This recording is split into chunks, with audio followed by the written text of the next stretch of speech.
ओम साई राम। जय साईनाथ महाराज की जय।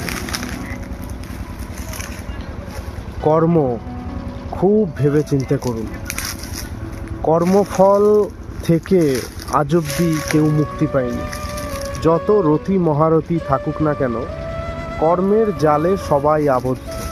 আপনি কখন কোন কর্ম করছেন, কাকে দুঃখ দিচ্ছেন, কে আপনাকে দুঃখ দিচ্ছে, সমস্তটা মালিক জানে। বিশ্বাস রাখুন মালিকের ওপর। আপনার প্রতি যা অত্যাচার হচ্ছে, যা কিছু হচ্ছে, সব কিছু মালিক জানে। মালিকের কাছে দুঃখ জানান, কোনো মানুষের কাছে না। মালিক আপনার সবটা জানে। মালিক সময় এলে সঠিক বিচার করে দেবে। যারা আপনাকে লাঞ্ছিত, বঞ্চিত, অপমানিত করছে, তাদের একদিন সময়ের নিয়মে ঠিক আপনাকে দরকার করবে। মিলিয়ে নেবেন।